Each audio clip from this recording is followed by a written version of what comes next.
آفاق کے ہر ہر گوشے میں قرآن سنا کر دم لینا،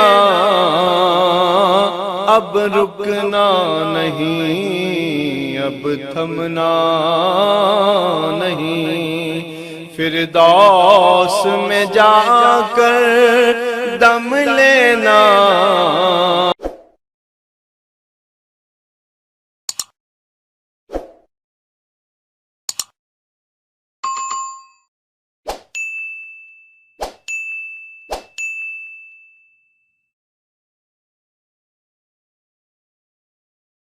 اعوذ باللہ من الشیطان الرجیم، بسم اللہ الرحمن الرحیم۔ بے حد درود و سلام نبی صلی اللہ علیہ وآلہ وسلم پر اور ان کی آل پر، اور حضرت ابراہیم علیہ السلام پر اور ان کی آل پر۔ اللہ سبحانہ و تعالی ہماری سختیاں معاف فرمائے، ہمیں کفر، شرک اور بدعات سے بچائے، اور قیامت والے دن ہمارے ساتھ رحم والا معاملہ فرمائے، آمین ثم آمین۔ آج ہم شروع کریں گے سورۃ آل عمران کی آیت نمبر 86، جس میں اللہ سبحانہ و تعالیٰ فرماتے ہیں، اللہ سبحانہ و تعالیٰ ان لوگوں کو کیسے ہدایت دے گا جو ایمان لانے اور رسول صلی اللہ علیہ وآلہ وسلم کی حقانیت کی گواہی دینے اور اپنے پاس روشن دلیلیں آ جانے کے بعد کافر ہو جائیں، ان کو کیسے ہدایت ملے گی؟ اللہ سبحانہ و تعالیٰ ایسے بے انصاف لوگوں کو راہ راست پر نہیں لاتا۔ ان کی تو یہی سزا ہے کہ ان پر اللہ سبحانہ و تعالیٰ کی اور فرشتوں کی اور تمام لوگوں کی لعنت ہو۔ اللہ اکبر کبیرہ۔ انصار میں سے ایک مسلمان مرتد ہو گیا۔ جب یہ آیت اتری، اس کا ریزن کیا تھا وہ ذرا سن لیں۔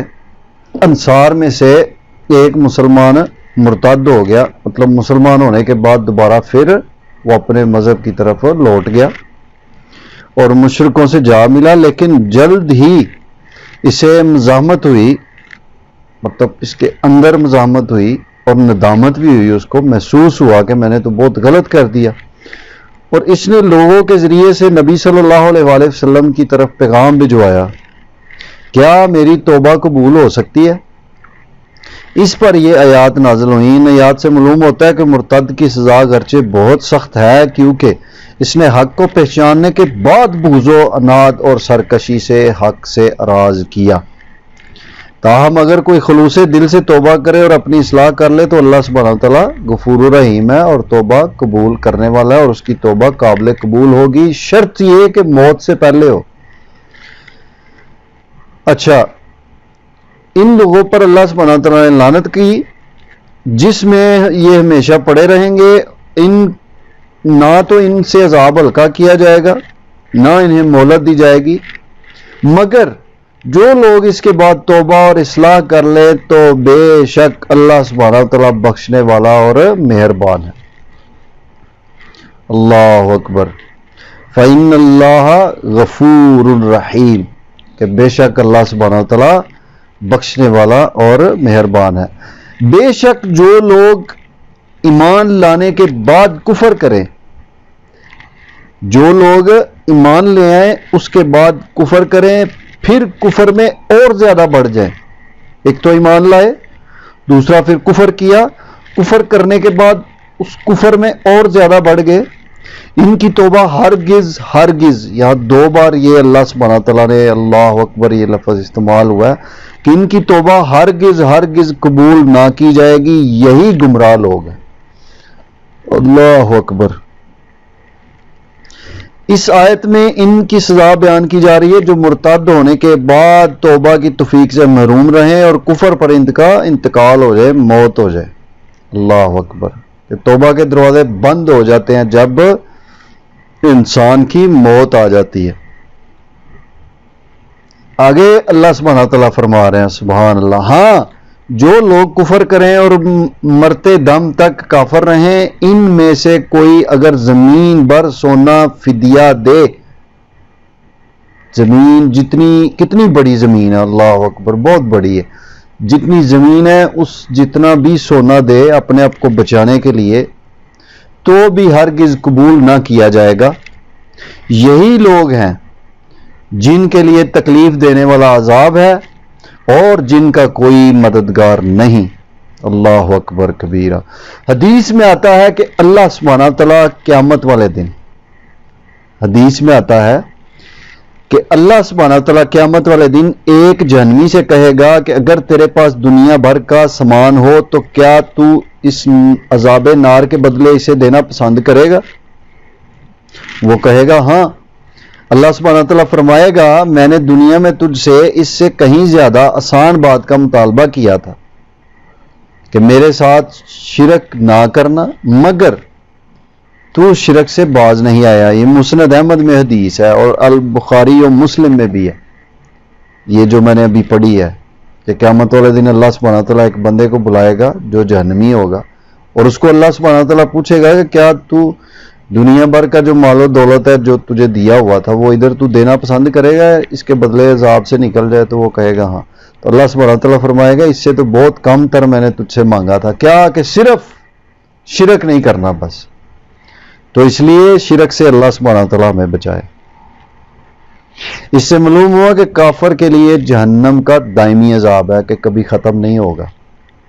اللہ اکبر۔ صحیح مسلم اور بخاری میں آیا کہ نبی صلی اللہ علیہ وآلہ وسلم نے فرمایا نہیں، کیونکہ اس نے ایک دن بھی اپنے رب سے اپنے گناہوں کی معافی نہیں مانگی۔ اللہ اکبر۔ جس بندے کو اللہ سبحانہ تعالیٰ فرمائے گا نا کہ اب تیری کوئی بات نہیں مانی جائے گی، کیوں؟ کیونکہ اس نے ایک دن بھی دنیا میں اللہ تعالیٰ سے معافی نہیں مانگی۔ اللہ تعالیٰ ہمیں معاف کرے، وہ معاف کرنے والا ہے۔ وہ کہتا ہے زمین و آسمان جتنا بڑا ہے اتنے گناہ کر کے بھر دو۔ میں نے اکثر میں خود سوچتا تھا ایک ٹائم کہ میں نے اتنے گناہ کیے ہیں، اتنے بڑے بڑے کیے ہیں، تو مجھے کیسے معافی ملے گی؟ لیکن جب بندہ اس کی رحمت کو پہچاننا شروع کرتا ہے، انسان کی عقل اس قابل نہیں ہے، لیکن ایک مطلب سمجھ آنی شروع ہوتی ہے کہ اس کی رحمت تو بے پناہ ہے، وہ تو مالک ہے ہر چیز کا، میرے تو گناہ ہے ہی کچھ نہیں اس کے آگے۔ وہ کہتا ہے زمین و آسمان گناہ کر کے بھر دو، صرف مجھے آپ کے آنسو کا ایک قطرہ چاہیے، خلاص ہر چیز ختم۔ وہ معاف کرنے والا ہے، وہ معاف کرتا ہے، لیکن اس کے لیے بندے کے اندر ایمان ہونا چاہیے۔ معاف جب اللہ سبحانہ تعالیٰ کرتا ہے تو کوئی بندے کو سند نہیں ملتی، کوئی سرٹیفکیٹ نہیں ملتا، کوئی اتھرائزیشن نہیں ملتی کہ ہاں بھائی یہ ہے تجھے معاف کر دیا، نہیں، لکھا ہوا ہے کن ہو جا فیکون، ہو گیا۔ اس چیز پہ بندے کا ایمان ہونا چاہیے کہ ہاں وہ مجھے معاف کرنے والا ہے، اس نے معاف کر دیا۔ اللہ اکبر۔ اللہ سبحانہ تعالیٰ فرماتے ہیں جب تک تم اپنی پسندیدہ چیز سے اللہ سبحانہ تعالیٰ کی راہ میں خرچ نہ کرو گے ہرگز بھلائی نہ پاؤ گے، اور تم جو خرچ کرو اسے اللہ سبحانہ تعالیٰ بخوبی جانتا ہے۔ حدیث میں آتا ہے کہ جب یہ آیت نازل ہوئی تو حضرت ابو طلحہ انصاری رضی اللہ تعالیٰ عنہ جو مدینہ میں اصحاب حیثیت میں سے تھے، مطلب جو مالدار لوگوں میں شمار ہوتے تھے، نبی کریم صلی اللہ علیہ وآلہ وسلم کی خدمت میں حاضر ہوئے اور عرض کیا یا رسول اللہ صلی اللہ علیہ وآلہ وسلم، بیرہا باغ مجھے، یہ بیرہا باغ کا نام ہے، بیرہا باغ مجھے سب سے زیادہ محبوب ہے۔ کیوں یہ خدمت میں پیش ہوئے؟ کیونکہ انہوں نے یہ قرآن پاک کی آیت سنی، چوتھے پارے کی یہ پہلی آیت ہے کہ جو تم اپنے لیے پسند کرتے ہو وہ اللہ تعالیٰ کی راہ میں دو۔ تو جب انہوں نے یہ آیت سنی تو دوڑے آئے، ٹھیک ہے، تو آگے پوچھا کہ فلاں مجھے باغ بہت پسند ہے، میں اسے اللہ سبحانہ تعالیٰ کی رضا کے لیے صدقہ کرتا ہوں۔ آپ صلی اللہ علیہ وآلہ وسلم نے فرمایا وہ تو بہت نفع بخش مال ہے، میری رائے یہ ہے کہ تم اسے اپنے رشتہ داروں میں تقسیم کر دو۔ چنانچہ آپ صلی اللہ علیہ وآلہ وسلم کے مشورے کے مطابق انہوں نے اپنے عزیزوں، قارب اور امزادوں مطلب چاچے کے بیٹوں میں تقسیم کر دیے۔ مسند احمد میں یہ حدیث ہے۔ یہ نہیں کیا کہ اپنی مطلب ویلیو بڑھانے کے لیے کسی اور کو دے دیا یا لوگوں کو نہیں، سب سے پہلے آپ کے گھر والے، آپ کے رشتہ دار، ان کا آپ کے مال کے اوپر حق ہے، اس کے بعد باقی کوئی اور ہے۔ آگے اللہ سبحانہ وتعالیٰ فرماتے ہیں تورات کے نزول سے پہلے حضرت یعقوب علیہ السلام نے جس چیز کو اپنے اوپر حرام کر لیا تھا اس کے سوا تمام کھانے بنی اسرائیل پر حلال تھے۔ آپ کہہ دیجئے کہ اگر تم سچے ہو تو تورات لے آؤ اور پڑھ سناؤ۔ یہ پھر یہودیوں سے مخاطب ہو اللہ سبحانہ وتعالیٰ مخاطب ہو رہے ہیں، کیونکہ وہ تو آئے دن وہ الزام لگاتے تھے۔ کیوں؟ دیکھیں میں اس کی ایگزامپل دیتا ہوں۔ ہمارے پاس کیا ہے؟ قرآن پاک ہے اور نبی صلی اللہ علیہ وآلہ وسلم کی احادیث ہیں۔ تو آپ دیکھ رہے ہیں کہ علماء کرام ماشاءاللہ کتنا علم ہے، کتنی لمبی تقریریں، بحث مباحثے، مناظرے یا جو بھی ہے۔ جو یہود تھے نا ان کے پاس بھی علم تھا، تو وہ الٹی باتیں نکال کے لاتے تھے، یہ تو یہ کن چیزوں کے بارے میں بات ہو رہی ہے جو یعقوب علیہ السلام نے اپنے اوپر حرام کر لیا تھا، وہ میں تھوڑی تفصیل بتاتا ہوں آپ کو۔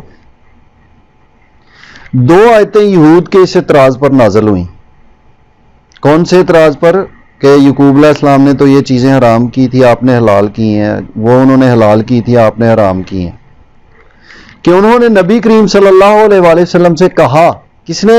یہودیوں نے، کہ آپ صلی اللہ علیہ وآلہ وسلم دین ابراہیمی کے پیرو ہیں اور ہونے کا دعویٰ کرتے ہیں آپ، اور اونٹ کا گوشت بھی کھاتے ہیں، اور حضرت ابراہیم علیہ السلام کے دین میں یہ چیزیں حرام نہیں تھیں۔ کون سی چیزیں؟ اونٹ کا گوشت، اس کا دودھ دین ابراہیمی میں حرام تھا۔ اونٹ کا گوشت اور دودھ دین ابراہیمی میں حرام تھا، یہ یہودی کہہ رہے ہیں۔ تو اللہ سبحانہ وتعالیٰ قرآن میں کیا فرما رہے ہیں کہ ان کو کہو تورات لے کے آؤ، مجھے دکھاؤ کدھر لکھا ہے کہ وہ انہوں نے حرام کیا تھا۔ اچھا، اللہ سبحانہ وتعالیٰ نے فرمایا یہود کا یہ دعویٰ غلط ہے، وہ بالکل سراسر جھوٹ بول رہے ہیں، غلط کہہ رہے ہیں۔ حضرت ابراہیم علیہ السلام کے دین میں یہ چیزیں حرام نہیں تھیں، البتہ بعض چیزیں اسرائیل یعنی حضرت یعقوب علیہ السلام نے خود اپنے اوپر حرام کر لی تھی، اور وہ یہی اونٹ کا گوشت اور اس کا دودھ تھا، کیونکہ ان کو وہ مطلب سوٹ نہیں کرتا تھا ان کی صحت کے لیے، تو وہ کھاتے نہیں تھے، تو اس کا مطلب انہوں نے یہودیوں نے اور بنا لیا۔ اچھا، آگے اللہ سبحانہ تعالیٰ فرما رہے ہیں اس کے بعد بھی جو لوگ اللہ سبحانہ تعالیٰ پر جھوٹ بہتان باندھیں وہی ظالم ہے۔ مطلب کہ انہوں نے کہا جی یہ چیزیں تو انہوں نے اپنے آپ پہ حرام کی تھی، آپ نے حلال کر لی، تو اللہ سبحانہ تعالیٰ فرما رہا ہے تورات لے کے آؤ اور دکھاؤ کہ کدھر لکھا ہے کہ انہوں نے یہ چیزیں اپنے آپ پہ حرام کی۔ تو وہ جھوٹے ہو گئے، پھر مطلب جھوٹ باندھ رہے تھے۔ تو اللہ سبحانہ تعالیٰ اس کے بعد فرما رہا ہے کہ اس کے بعد بھی جو لوگ، یہ آگے والی آیت ہے، جو لوگ اللہ سبحانہ تعالیٰ پر جھوٹ بہتان باندھیں وہی ظالم ہے۔ آگے اللہ سبحانہ تعالیٰ فرما رہے ہیں کہہ دیجئے کہ اللہ سبحانہ تعالیٰ سچا ہے، اللہ سبحانہ تعالیٰ سچا ہے، تم سب ابراہیم حنیف کی ملت کی پیروی کرو جو مشرک نہ تھے، وما کان من المشرکین، کہ وہ مشرک نہیں تھے۔ اللہ سبحانہ تعالیٰ کا پہلا گھر جو لوگوں کے لیے مقرر کیا گیا وہی ہے جو مکہ شریف میں ہے، بیت اللہ، کیونکہ یہود اس پہ بھی اعتراض کرتے تھے کہ کیونکہ پہلے تو قبلہ تھا مسجد اقصی، تو انہوں نے کہا جی آپ کا یہ دین صحیح نہیں ہے، کیونکہ جو دین ابراہیمی ہے اس میں قبلہ جو تھا وہ تو مسجد اقصی تھی۔ تو اللہ سبحانہ تعالیٰ فرما رہا ہے کہ جو قبلہ اول ہے، اول روز سے، وہ بیت اللہ ہے، خانہ کعبہ مکہ شریف میں، جو اللہ تعالیٰ کا پہلا گھر ہے، جو تمام دنیا کے لیے برکت و ہدایت والا ہے، جس میں کھلی نشانیاں ہیں، مقام ابراہیم ہے، اس میں جو آئے امن والا ہو جاتا ہے۔ اللہ تعالیٰ میں جانے کی توفیق عطا فرمائے، استطاعت عطا فرمائے۔ اللہ سبحانہ تعالیٰ نے ان لوگوں پر جو اس کی طرف راہ پا سکتے ہوں اس گھر کا حج فرض کر دیا ہے، جس کے اندر استطاعت ہے، جو کر سکتا ہے، جس کے پاس وسائل ہیں، اس کے اوپر فرض ہے یہ، چاہے کوئی بھی ہے مسلمان۔ اور جو کوئی کفر کرے تو اللہ سبحانہ تعالیٰ اس سے بلکہ تمام دنیا سے بے پرواہ ہے۔ وہ تو یہ کہتا ہے اللہ سبحانہ تعالیٰ کہ میں چاہوں تو میں پوری کائنات کو ختم کر کے دوبارہ نئی مخلوق پیدا کر دوں۔ اللہ اکبر۔ آپ کہہ دیجئے کہ اے اہل کتاب تم اللہ سبحانہ تعالیٰ کی آیتوں کے ساتھ کفر کیوں کرتے ہو؟ جو کچھ تم کرتے ہو اللہ سبحانہ تعالیٰ اس پر گواہ ہے کہ اللہ گواہ ہے تم جو کر رہے ہو، یہ قیامت والے دن جواب دینا پڑے گا۔ اللہ اکبر کبیرہ۔ اللہ تعالیٰ ہمیں صحیح عمل کرنے کی، قرآن اور حدیث کو سمجھنے کی توفیق عطا فرمائے۔ آگے اللہ سبحانہ تعالیٰ فرما رہے ہیں ان اہل کتاب سے کہو، ان اہل کتاب سے کہو کہ تم اللہ سبحانہ تعالیٰ کی راہ سے لوگوں کو کیوں روکتے ہو اور اس میں عیب ٹٹولتے ہو، حالانکہ تم خود شاہد ہو اللہ سبحانہ تعالیٰ تمہارے اعمال سے بے خبر نہیں ہے۔ ٹھیک ہو گیا جی۔ اے ایمان والو، اگر تم اہل کتاب کی کسی جماعت کی باتیں مانو گے تو وہ تمہیں تمہارے ایمان لانے کے بعد مرتد کافر بنا دیں گے۔ یہ اللہ سبحانہ تعالیٰ نے یہاں پہ وارننگ دے دی۔ مثلا یہودیوں کے مکر و فریب اور ان کی طرف سے مسلمانوں کو گمراہ کرنے کی مذموم کوششوں کا ذکر یہاں کیا جا رہا ہے، اس کے بعد مسلمانوں کو تنبیہ کی جا رہی ہے، سمجھایا جا رہا ہے، وارننگ دی جا رہی ہے کہ ان لوگوں سے بچو، ان کی سازشوں سے ہوشیار رہو، قرآن کی تلاوت کرنے اور رسول اللہ صلی اللہ علیہ وآلہ وسلم کے موجود ہونے کے باوجود کہیں یہودی کے جال میں نہ پھنس جاؤ۔ اس کا پس منظر تفسیری روایات میں اس طرح بیان کیا گیا ہے کہ انصار کے دونوں قبیلے اوس اور خزرج جو مدینہ شریف میں تھے ایک مجلس میں اکٹھے بیٹھے باہم گفتگو کر رہے تھے، آپس میں باتیں کر رہے تھے۔ شاس بن قیس جو ایک یہودی تھا، اس کا یہ نام ہے شاس بن قیس، جو یہودی ان کے پاس سے گزرا اور ان کا باہمی پیار دیکھ کر جھل بھن گیا۔ یہ مسلمان ہونے کے بعد کی بات ہے، تو وہ جو بندہ تھا وہ ان کا واقف تھا، جانتے تھے ایک دوسرے کو، تو اس کو بڑی جلن محسوس، کیونکہ یہ دونوں قبیلوں کی آپس میں بڑی لڑائی ہوتی تھی، تو یہ جب اس نے ان کو اکٹھا دیکھا تو وہ تو جو بھی کوئی بھی اس دور میں بھی اگر کوئی منافق یا شیطان ٹائپ بندہ ہے تو وہ کسی مطلب گروہ میں اگر دو خاندانوں میں یا دو گھروں میں لڑائی ہوگی تو وہ بعد میں صلح کر لیں گے، تو اس کو بڑی تکلیف ہوگی دیکھ کے کہ یہ کیسے ہو گیا۔ جیسے ایمان کی نشانی ہے کہ بندہ صبر والا ہوتا ہے، شکر والا ہوتا ہے، ایسے منافقت کی نشانی ہے کہ اس سے یہ چیزیں برداشت نہیں ہوتی کہ کوئی اتنا اچھے سے ایک دوسرے کے ساتھ تعلقات کیسے بن رہے ہیں۔ تو وہ جل بن گیا کہ پہلے یہ ایک دوسرے کے سخت دشمن تھے، اب اسلام کی برکت سے باہم شیر و شکر ہو گئے ہیں، مطلب کہ جس کو پنجابی میں کھنڈ شکر کہتے ہیں کہ یہ تو ایک دوسرے میں میلٹ ہو گئے ہیں، مکس ہو گئے۔ اس نے ایک نوجوان کے ذمہ یہ کام لگایا کہ ان کے درمیان جا کر جنگ بعاث کا تذکرہ کریں۔ جب یہودی مسلمان نہیں ہوئے تھے تو اوس اور خزرج جو دو قبیلے تھے ان میں جنگ بھی ہوئی تھی بہت بڑی، کافی لوگ مارے گئے تھے، تو وہ جنگ کا نام تھا جنگ بعاث۔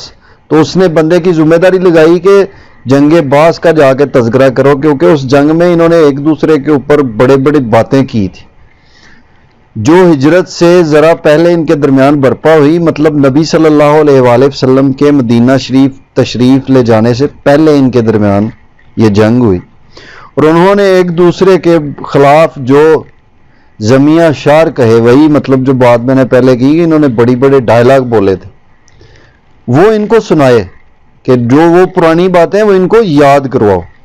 چنانچہ اس نے ایسا ہی کیا جس پر ان دونوں قبیلوں کے پرانے جذبات پھر بھڑک اٹھے۔ ٹھیک ہے، حالانکہ وہ مسلمان ہو گئے تھے، اور ایک دوسرے کو گالی گلوچ دینے لگے، یہاں تک کہ ہتھیار اٹھانے کے لیے للکار اور پکار شروع ہو گئی کہ بات لڑائی بڑائی تک پہنچ گئی، اور قریب تھا کہ ان کے باہم قتال ہو جاتا، جنگ ہو جاتی، لڑائی ہو جاتی، خون خرابہ ہو جاتا۔ اتنے میں آقا کریم صلی اللہ علیہ وآلہ وسلم تشریف لے آئے اور انہیں سمجھایا اور وہ باز آ گئے۔ اس پر یہ آیت اتری۔ ہاں جی، کیا آیت اتری؟ جو بھی پڑھی ہے میں نے، کہ ان اہل کتاب سے کہو کہ تم اللہ سبحانہ تعالیٰ کی راہ سے لوگوں کو کیوں روکتے ہو اور ان میں عیب کیوں ٹٹولتے ہو، حالانکہ تم خود شاہد ہو۔ مطلب یہ اس بندے کو مخاطب جو اس طرح کے بندے ہیں جیسے شاس بن قیس تھا کہ تم سمجھتے ہو اس چیز کو کہ یہ اسلام صحیح ہے، اس کے باوجود بھی ایسا کرتے ہو۔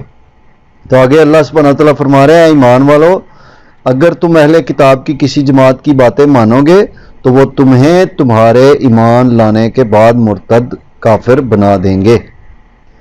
اللہ تعالیٰ سے دعا ہے اللہ تعالیٰ ہمیں دنیا و آخرت میں کامیاب کرے، ہماری مشکلیں پریشانیاں دکھ درد تکلیفیں غم تنگ دستیاں دور فرمائے، اور جو دنیا سے مسلمان چلے گئے ہیں جن کے پیچھے کوئی دعا کرنے والا نہیں ہے اور جو دعا کرنے والے بھی ہیں ان کی اللہ تعالیٰ مغفرت فرمائے، آمین ثم آمین، وما علینا الا البلاغ۔